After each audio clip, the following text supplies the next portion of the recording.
membawa Kristus kepada bangsa-bangsa dan bangsa-bangsa kepada gereja Tuhan. 4 April 2025. Disembah. Matius bab 27 ayat 27 hingga 30. Kemudian askar-askar menghimpunkan seluruh pasukan tentera di situ. Mereka melucutkan pakaiannya, Yesus, dan menyarungkan jubah ungu ke tubuhnya. Mereka membuat mahkota daripada duri lalu meletakkannya di atas kepala Yesus dan menggenggamkan mensiang di tangan kanannya. Kemudian mereka berlutut kepadanya sambil mengejeknya, "Hai Raja orang Yahudi!" Selepas itu, mereka meludahinya dan memukul kepalanya dengan mensiang itu. Saya berfikir apakah yang berlegar di dalam fikiran Yesus ketika para askar berlutut di hadapannya.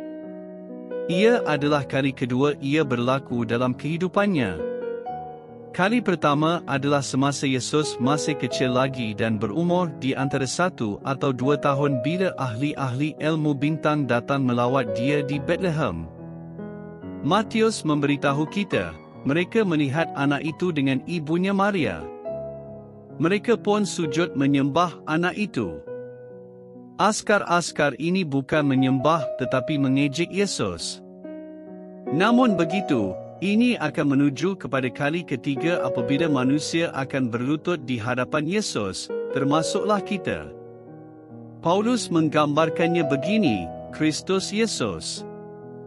Dia yang sekalipun dalam bentuk Allah, tidak menganggap kesetaraan dengan Allah sesuatu yang harus dipertahankan, tetapi dia telah mengetepikan martabat dirinya, mengambil bentuk seorang hamba, dan datang dengan rupa manusia.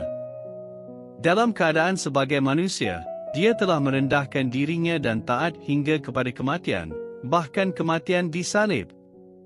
Itulah sebabnya Allah sangat meninggikannya dan menganugerahkan kepadanya nama yang di atas segala nama, supaya kepada nama Yesus segala-galanya bertelut, segala isi langit, bumi dan yang di bawah bumi, dan semua lidah mengaku bahawa Yesus Kristus ialah Tuhan, untuk mendatangkan kemuliaan kepada Allah Bapa.